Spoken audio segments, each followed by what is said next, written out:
Tonight, as the battle for Ukraine intensifies, Russian troops now entering the capital.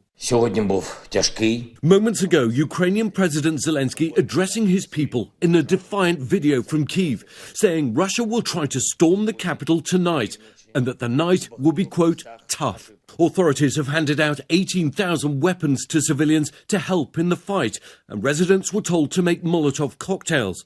Men aged 18 to 60 called up to fight, not allowed to leave the country. Disturbing new video circulating on social media shows a military vehicle crushing a car. Explosions over Kyiv also posted online, showing just how perilous the situation is.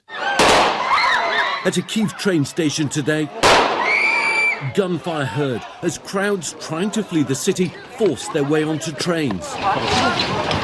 Once again, air raid sirens are ringing out across the capital, Kyiv. Although there's been a lull in the fighting for the last couple of hours, the fears are that the Russians have been resupplying and are ready to mount a real attack inside the city. We watched as troops ran through the streets, taking up positions to defend the city. Alexei Goncharenko may be a prominent lawmaker here, but today he's one more citizen with a gun. I don't want to fight. I'm not soldier. I'm not professional military man. But I am not ready to capitulate. That's the difference. The city bearing the scars of war already. An apartment block hit by an unidentified aircraft. As firefighters arrived, Oksana cleaning up the rubble of her wrecked home. She was sleeping when the building was hit. Her daughter singing the national anthem.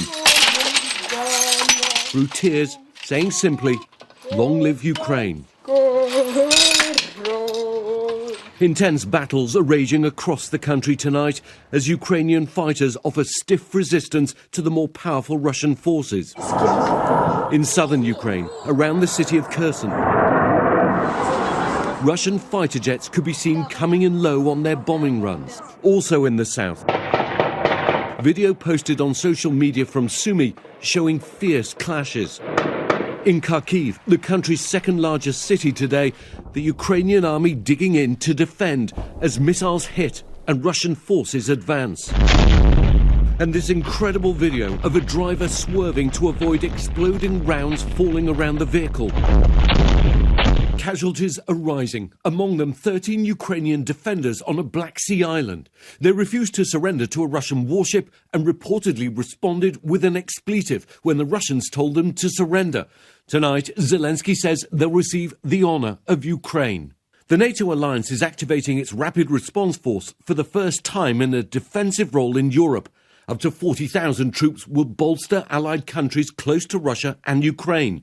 And 7,000 American troops ordered to Europe yesterday could soon make up part of this NATO force Europe. But none of these troops will be helping Ukraine. As some flee the cities, others seek shelter in Kyiv's subways. We have a little food and toys.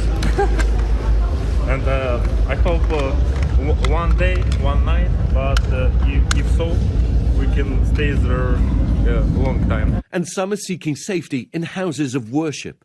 Rabbi Jonathan Markovich and his wife Ina have thrown open the doors of their synagogue. With US visas, they could have fled.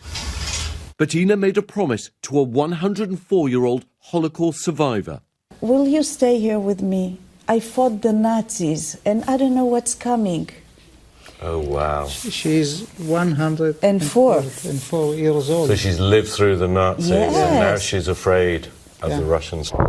And tonight, a long and bloody battle looks unavoidable.